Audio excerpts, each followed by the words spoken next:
The private investigator leaned over the small screen, watching impassively as the lovers lay naked on the hotel bed, recording the scene for a client. He sighed as he watched the impending end of the marriage. All these years later, I can't understand why a woman who has everything wants to ruin her own life like this. She's just a stupid broad, for God's sake. He leaned back in his chair and typed a message on his phone. Just one word. Slut, hit send, and it was done. He stared at the screen, waiting for the next action he knew was coming. He was instructed to keep recording until he was signaled to stop. He knew the woman's husband was about to enter the room. It wasn't the best decision, but he was assured that there would be no violence unless the rascal pounced. In that case, the husband would defend himself. It was a risk, and he knew it, but he was keeping a record, and there was a copy for him, too, if he needed it for any reason. Quickly, less than a minute later, there was a knock on the door of the room with the lovers prostrate naked on the bed. Room service. The man sighed, but got up from the bed and wrapped himself in a robe and threw a blanket over his reclining lover. The detective watched him approach the door. Showtime, he thought to himself. The man opened the door.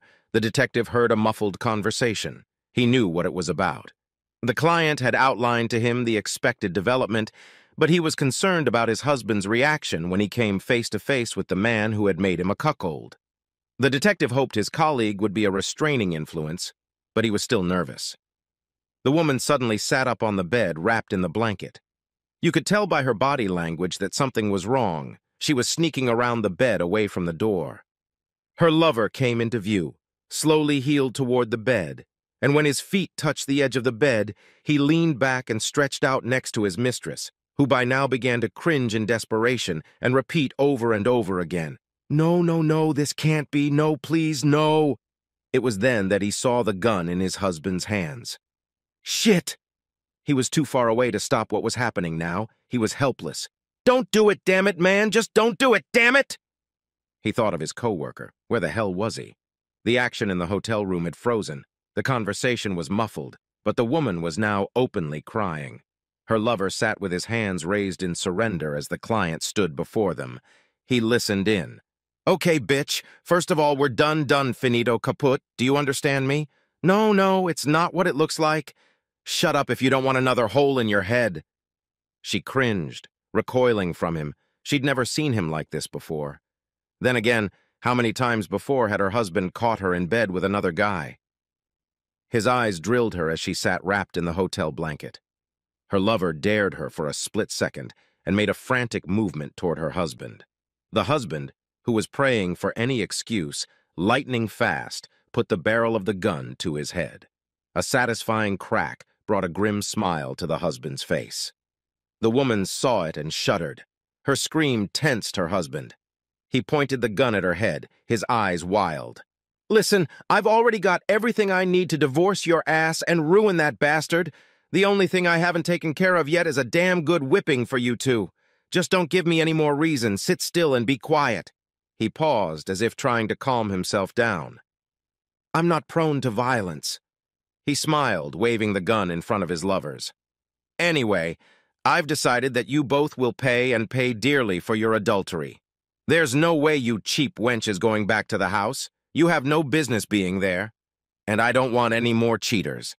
All your belongings, whatever they may be, are already packed and on their way to your sister. You have no money, no credit cards, nothing. Understand? The woman just looked at him, stunned. Understand? He swung the gun again. Yeah, I understand, but what about... She started. I don't need your questions. I'll decide for myself what you need to know. Is that understood? She nodded slowly. Though at that moment everything was jumbled up in her head, she was in shock. The kids are fine, by the way, thanks for asking. They already know what a cheating broad their mother is, so don't expect any sympathy from them. I'd give them a few years to calm down if I were you. They were pretty upset when they found out you and that asshole had sex in our bedroom a few weeks ago. Yes, dear Rebecca, they saw and heard you. What I cannot and will not forgive is your utter disrespect for our marriage and our children. She awed. A sob escaped her throat. She brought her hand up to her mouth.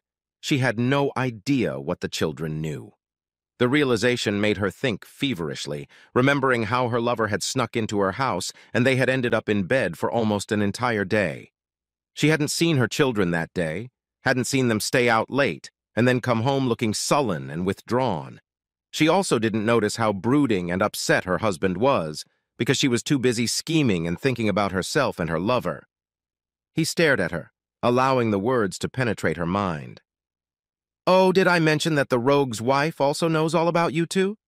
Well, that will be a nice surprise you can give your lover when he comes to his senses. We used the same legal team for our divorces, still saving money." She awed again when a groan from the floor meant her lover was coming to his senses. "There you go. Why don't you help him? After all, you're in shit together. Maybe you can work something out." He laughed. The man watching the screen breathed a sigh of relief. Even from here, it was obvious that the anger was under control. That is, unless the bastard opened his mouth and said something stupid. On the screen, the husband looked at the camera and smiled. That was the signal. "Back to the script. Thanks a hell of a lot for that," thought the detective. The text message was sent again. He leaned back in his chair and sighed in relief as he looked at the screen. There was a knock on the door of the room, and a man walked in. He was wearing a long coat and fedora. In his hand, he held 2 large envelopes. He approached the woman first. "Are you Rebecca Polson?" She nodded sadly before muttering, "Yes, I am." "Thank you, ma'am, you have been served." He turned to her lover, who had managed to sit on the edge of the bed and was now rubbing his head. "Jonathan?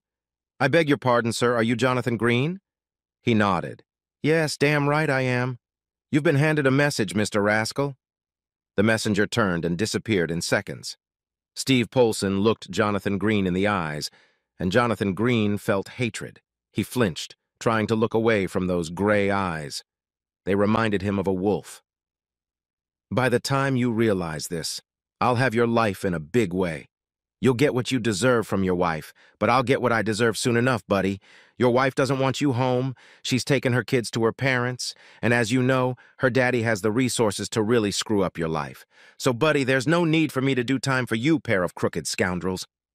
I'll leave you now. I wish you a good life, and I'm sure you'll have plenty to talk about, so I'll leave you lovebirds alone." With these words, he turned and left the room. The lovers sat on the bed, staring at the envelopes, wondering what the hell had just happened. The man watching the screen let out a huge sigh of relief, but continued to watch. Jonathan Green pulled out his cell phone and called his wife. That didn't go over too well. Rebecca Polson, sitting in a near catatonic state, could hear the woman's sarcastic voice. Jonathan threw his phone across the room as he began to realize that the consequences had already begun. He yelled at Rebecca Polson, who began yelling back at him. The screen showed them taking out their anger on each other for the collapse of their lives. "That bitch hung up on me! You've been warned, asshole!" The detective stood up and refreshed his scotch on the rocks while the scene continued to play out on the screen. Jesus, what a fucking day! Another happy couple going on the road. He drained his glass in a volley. Watching scenes like this one had been a major part of his business for the past few years, and his reputation for preying on cheating spouses was well known.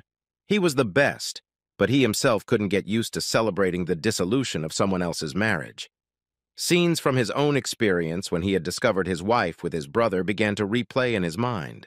He poured himself another, remembering that it had ended badly, too. He hadn't spoken to his brother since that day. His wife tried to pass it off as a one-time thing. It was just sex and blah, blah, blah. He had heard it all so many times in the years since then. He couldn't move past it, forgive her or forget her. He just walked away, divorced her. Had he done the right thing? Hell yes. But damn it, it hurt like hell, and it still hurt. Even after 15 years, it still hurt. He knew how Steve Polson would feel when he woke up alone in the morning. While the chase was on, it distracted the stalker from the real pain of loneliness. You stupid fool, if you cared even a little bit, you would ask yourself why. Why? Why? Now your pain is just beginning. He reached over, turned off the connection, and started to shut everything down. His cell phone rang. He opened it and asked, "Steve, are you okay? You had me worried for a bit." "Yes, I have everything written down and will have it ready for you tomorrow. See you then. Bye."